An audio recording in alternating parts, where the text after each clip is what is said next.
যুক্তরাষ্ট্রের মাটিতে এক অন্যান্য ইতিহাস করলেন লিওনেল মেসি। ৬ গোলের কারিশমা দেখিয়ে মেসি করলেন অবিশ্বাস্য এক রেকর্ড। নিউ ইয়র্কের বিপক্ষে এ কেমন জাদু দেখালেন মেসি। দর্শক, ইন্টার মিয়ামি মেজর সকার লিগের নিজেদের ১২তম ম্যাচে আজ নিউ ইয়র্ক রেড বুলসের বিপক্ষে খেলতে নেমেছিল। আর এই ম্যাচে ইন্টার মিয়ামি জিতেছে বিশাল ব্যবধানে। মেসি দেখিয়েছেন কারিশমা, লুইস সুয়ারেজ করেছেন হ্যাট্রিক গোল। দর্শক, ম্যাচের শুরুতেই ৩০ মিনিটের মাথায় গোল খেয়ে পিছিয়েছিল ইন্টার মিয়ামি। তারপর থেকেই যেন ঘুরে দাঁড়ানোর পালা। এরপরে গোল বন্যায় ভাসিয়েছে নিউ ইয়র্ক রেড বুলসকে, যেখানে ম্যাচের ৪৮তম মিনিটে লিওনেল মেসি দারুণ অ্যাসিস্টে মাতিয়াস রোজাসকে দিয়ে গোল করিয়ে সমতায় ফেরান দলকে।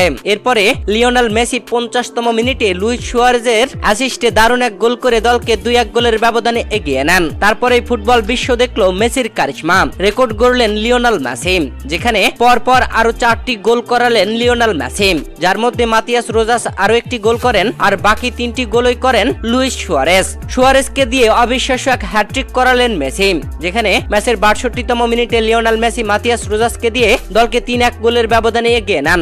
এরপরে টানা ৬৮ মিনিট, ৭৫ মিনিট ও ৮১ মিনিটে লিওনেল মেসির দারুণ অ্যাসিস্টে গোল পান লুইস সুয়ারেজ। দল এগিয়ে যায় ৬-১ গোলের ব্যবধানে। তবে শেষ মুহূর্তে এসে এক পেনাল্টিতে গোল হজম করে খেলা শেষ হয় ৬-২ গোলের ব্যবধানে। নিউ ইয়র্ক রেড বুলসের বিপক্ষে এই ম্যাচে ইন্টার মিয়ামি জয় তুলে নেয় ৬-২ গোলের ব্যবধানে।